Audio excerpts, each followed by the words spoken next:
Subscribe பட்டனை அமுக்குங்க, bell பட்டனை அமுக்குங்க. வாழ்க வளமுடன். இப்படிக்கு பாட்டி வைத்தியம். வணக்கம்ப்பா, உங்கள் பாட்டி பேசுகிறேன். இப்போ நான் பாவக்காய் வத்தல் போட்டு காட்ட போகிறேன்ப்பா. பாவக்காய் ஒரு 3 கிலோ வாங்கினேன்ப்பா. வாங்கி இப்போ வெயில் காலம் இல்லையா, வெயில் காலத்தில் நறுக்கி மாடியில் காய போட்டோம்னா அது பாட்டில் 2 கூடனா 3 நாளில் காய்ச்சி போயிடும்.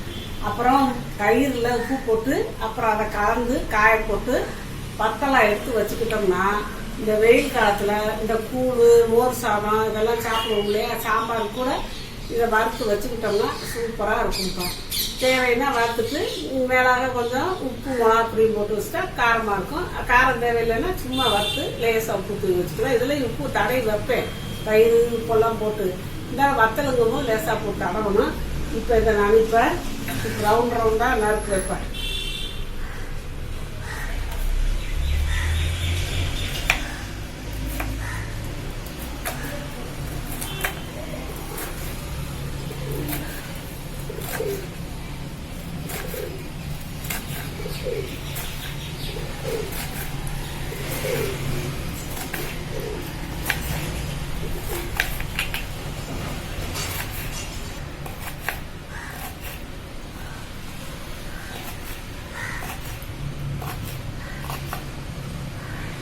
ஒரு காய் நறுக்கிட்டப்ப இவ்வளோ காயும் நறுக்கி இந்த இதில் சட்டியில் போட்டு உங்களுக்கு நான் மொத்தமாக காட்டுறேன்.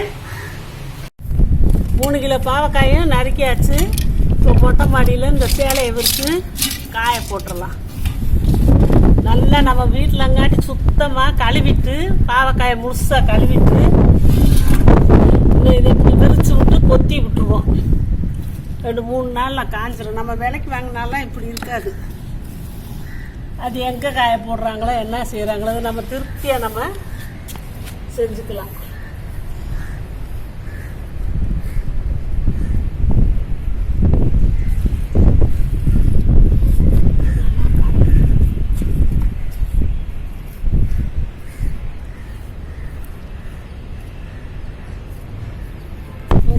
நல்லா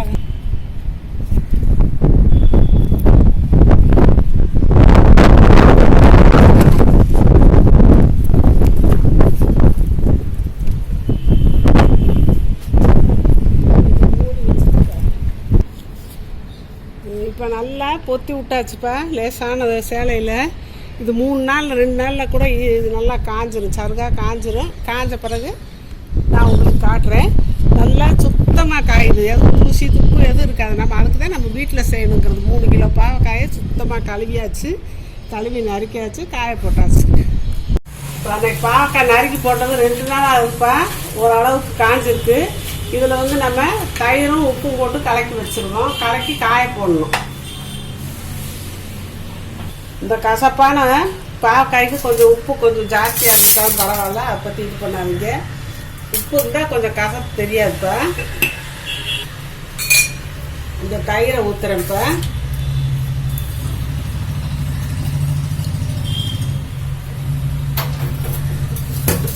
நல்லா கலக்கலாம்.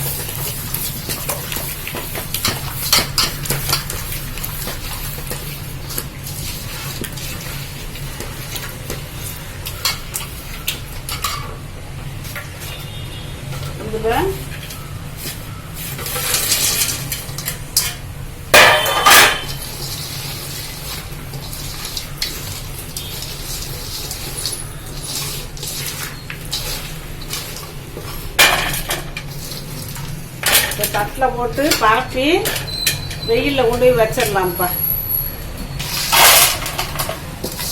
தயிரில் நல்லா கலக்கியாச்சு, தயிர் உப்பு கலந்து வச்சாச்சு.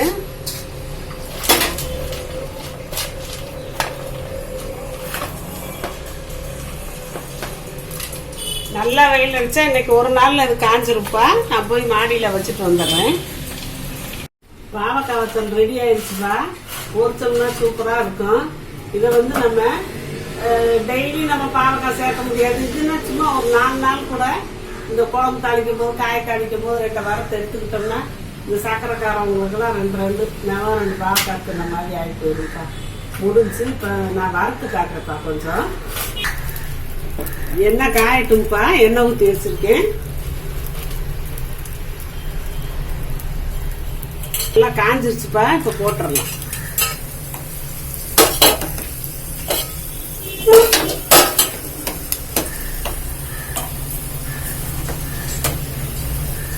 வத்தல் கொஞ்சம் நேரம் மாறினாதப்ப நல்லா இருக்கும். ப்ரௌன் கலரா மாறினாதான் நல்லா இருக்கும்.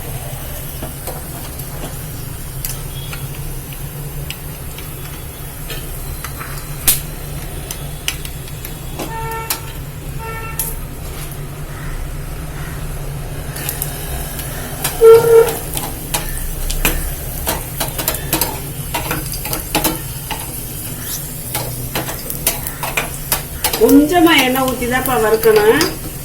அதுக்கு மீறி நிறைய ஊற்றி பொரிச்சா நல்லாத்தான் இருக்கும். நம்ம குழம்பு இதுகளை தாளிச்சு விட்டுக்கலாம் அந்த எண்ணெயை உடனே வீணாக்காம.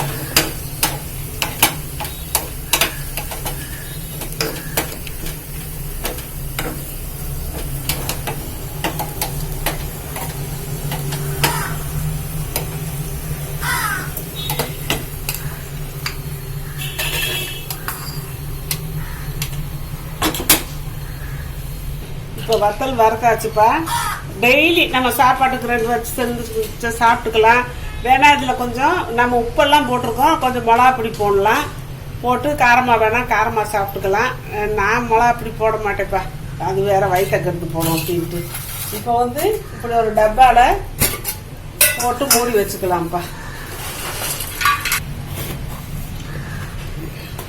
இந்த மாதிரி நம்ம வத்தல் ரெடி பண்ணி வச்சுட்டோம்னா அப்பப்போ பாவக்காய் சாப்பிட்றப்ப சாப்பிடலாம். பாவக்காய் தேவைன்னா நம்ம 2 வத்தலை வச்சு சாப்பிட்டோம்னா பாவக்காய் சாப்பிட்ட மாதிரி ஆகி போச்சுப்பா. இந்த மாதிரி செஞ்சு நீங்கள் பழகிட்டீங்க. வாழ்க்கை வளமுடன். இப்போ நிறைய பேர்ப்பா நான் அவங்க கொஸ்டினுக்கு ஆன்சர் சொல்கிறதுலன்னு கேட்குறாங்க. சொல்லிக்கிட்டு தான் இருக்கேன். நான் அதுக்குன்னு சொல்லி பார்வையாளர்கள் கேள்வி பதில் நான் போட்டிருக்கேன். அதை பார்த்துக்கோங்கப்பா. அதை பார்த்தீங்கன்னா உங்களுக்கு தெரியும். நான் வரிசையாக கேள்வி பதில் போட்டுக்கிட்டே இருக்கேன். அதில் போட்டு பார்த்தீங்கன்னா நீங்கள் கேட்ட கேள்விக்கெல்லாம் நான் பதில் சொல்லிடுறேன்ப்பா. அதை கட்டாயம் நீங்கள் பார்த்து தெரிஞ்சுக்கோங்க. சப்ஸ்கிரைப் பட்டனை அமுக்குங்க, பெல்லு பட்டனை அமுக்குங்க.